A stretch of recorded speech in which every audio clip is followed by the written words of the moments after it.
بہت اچھا سوال ہے، بہت پیارا سوال ہے، اور یہ چبھتا ہوا سوال ہے کہ غریب نواز ہند الولی سلطان الاولیاء ہندوستان میں کیسے تشریف لائے؟ جی یہ بہت ہی واضح بات ہے کہ ہند الولی غریب نواز سرکار مدینہ صلی اللہ تعالی علیہ وآلہ وسلم کی مسجد نبوی میں علم دین کی اشاعت کر رہے تھے، تفسیر قرآن، حدیث اور علوم نبویہ کا آپ پرچار و پرسار بھی کر رہے تھے، اور اس طریقے سے دین کی خدمت کرنے کے لیے صرف آپ ہی نہیں مسجد نبوی میں تھے، بلکہ کئی سو لوگ اسی طریقے سے تفسیر قرآن بیان کیا کرتے تھے۔ میں تو یہ کہوں گا کہ خواجہ معین الدین چشتی حسن سنجری سماج میری رحمت اللہ علیہ کے نام نامی اسم گرامی کے کئی حضرات تھے جو کہ نبی کریم صلی اللہ علیہ وسلم کے مسجد نبوی میں درس و تدریس کا کام دیا کرتے تھے۔ ایک دن صبح کے صادق کے بعد، نماز فجر کے بعد، اللہ کے نبی صلی اللہ تعالی علیہ وسلم کے مزار مقدسہ پر خدمت کے طور پر انجام دینے والا خادم وہاں سے آتا ہے، اور نبی کریم صلی اللہ علیہ وسلم اس سے فرماتے ہیں جاؤ میرے معین الدین کو بلا کر لاؤ۔ وہ خادم آتا ہے اور فرماتا ہے کہ سرکار کا حکم ہو رہا ہے، معین الدین صاحب چلیں، اور اللہ کے نبی صلی اللہ علیہ وسلم انہیں بلا رہے ہیں۔ جے معین الدین کا نام جیسے ہی سنا تو کئی حضرات کھڑے ہو گئے، صرف ایک نہیں، بہت سارے معین الدین کے نام سے وہاں پر تھے۔ تو فوراً خادم واپس جاتا ہے، اور جانے کے بعد سرکار کی بارگاہ میں عریضہ داخل کرتا ہے، سرکار وہاں تو بہت سارے معین الدین ہیں، ہم کسے بلا کر لائیں، نامنیٹ فرمائیں۔ تو میرے آقا مدنی تاجدار نے فرمایا جاؤ جاؤ معین الدین حسن کو بلا کر لاؤ، معین الدین چشتی کو بلا کر لاؤ۔ تو غریب نواز رضی اللہ تعالیٰ عنہ رسول مقبول صلی اللہ علیہ وسلم کی بارگاہ میں حاضری دیتے ہیں۔ کتنا بلند مقام ہے میرے غریب نواز کا، جسے رسول کائنات صلی اللہ علیہ وسلم نے خود طلب فرمایا اپنے خادم کو بھیج کر کے، کہا معین الدین حسن کو بلا کر لاؤ۔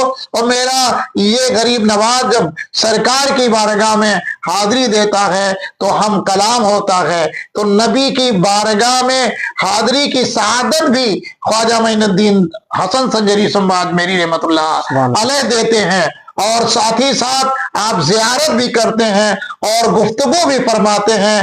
تو میرا نبی سلطان الانبیاء ارشاد فرماتے ہیں کہ معین الدین میں تمہیں ہندوستان کا بادشاہ بنا رہا ہوں، ہندوستان کا بادشاہ بنا رہا ہوں، ہند الولی بنا رہا ہوں۔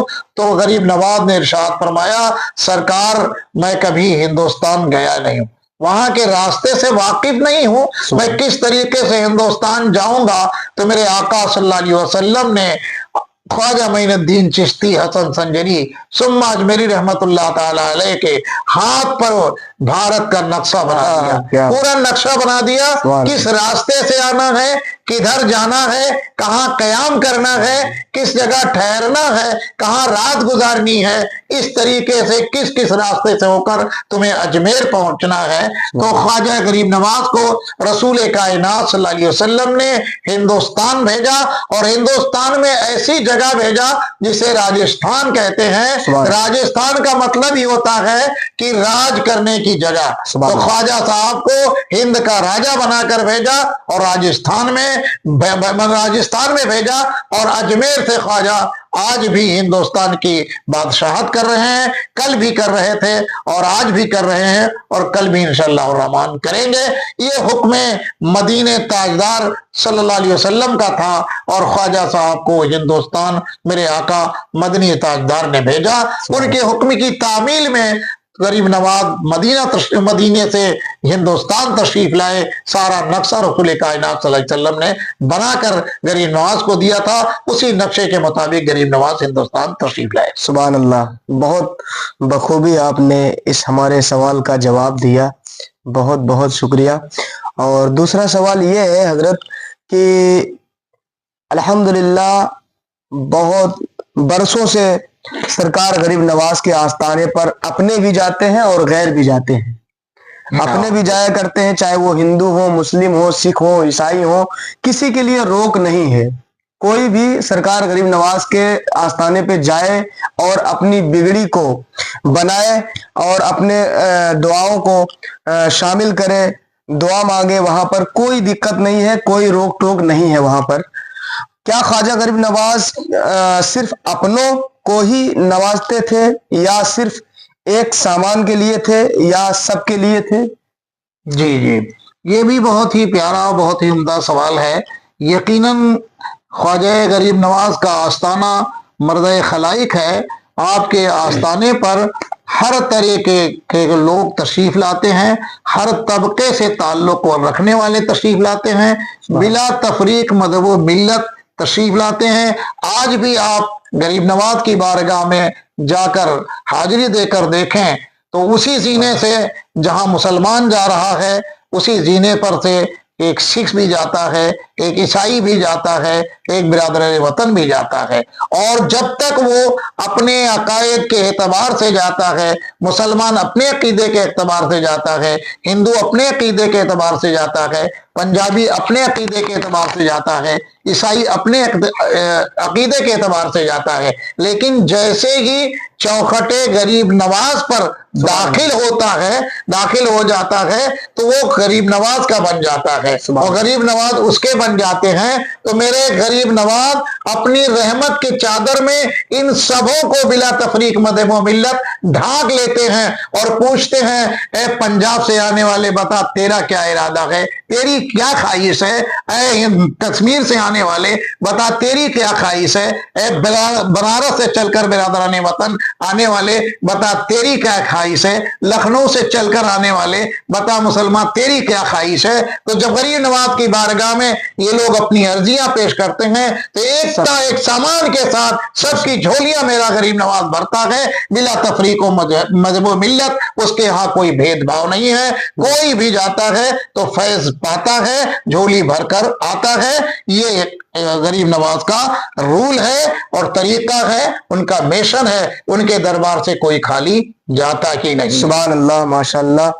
اور الحمدللہ جو ہے سرکار غریب نواز کے آنے پر بہت سارے لاکھوں کی تعداد میں لوگ اسلام لائے, اور کچھ لوگ کہہ دیا کرتے ہیں حضرت کی سرکار غریب نواز کسی جنگجو کے ساتھ تھے اور جنگ کر کے یہاں پر تلوار کے زور پر اسلام کو پھیلایا گیا.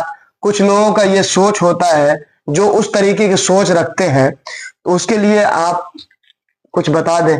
معاملہ بہت اچھا ہے, بہت بہتر یہ بھی سوال ہے, لیکن یہ کہہ رہے ہیں اسلام کے تعلق سے جو لوگ یہ کہتے ہیں کہ تلوار کے زور پر پھیلا ہے, یہ سراسر غلط ہے. وہ تاریخ سے نابلد ہیں, وہ تاریخ سے ناواقف ہیں, انہیں تاریخ و اتہاس سے دور کا واسطہ نہیں ہے. میرے نبی صلی اللہ تعالی علیہ وسلم نے اپنے کردار کی بنیاد پر اسلام کو پھیلایا ہے, اور نبی کریم صلی اللہ علیہ وسلم کا کردار اتنا انمول تھا کہ اس کردار کی بنیاد پر اسلام پھیلا ہے, تلوار کی بنیاد پر اسلام نہیں پھیلا ہے.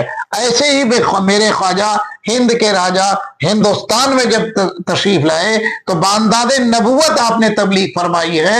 آپ کا انداز جو نبی کریم صلی اللہ علیہ وسلم کے سانچے میں ڈھل کر ہوتا تھا, جیسی گفتگو میرے آقا صلی اللہ علیہ وسلم غیروں سے فرماتے تھے, اور ان کی گفتگو سے متاثر ہو کر, ان کی بات سے متاثر ہو کر لوگ اسلام میں داخل ہو جاتے تھے. بہن ہی میرا غریب نواز بھی رسول کے نقش قدم پر چلتا ہوا اور انہی کے نقش قدم پر چل کر لوگوں کو دعوت دیتا تھا. اور کیوں نہ دے, اس لیے کہ حسنی حسینی آپ سادات میں سے ہیں, انہی کے آل سے تھے, انہی کے اولاد میں سے ہیں, انہی کے نانا نے اپنے نانا کے نرتے طرز عمل پر اپنی زندگی گزاری اور لوگوں کو دعوت اسلام دیا, اور لوگ متاثر ہو کر کبھی کرامت دیکھ کر کے, کبھی حق چہرہ دیکھ کر کے, کبھی کردار سے متاثر ہو کر کے, کبھی گفتگو سے متاثر ہو کر کے,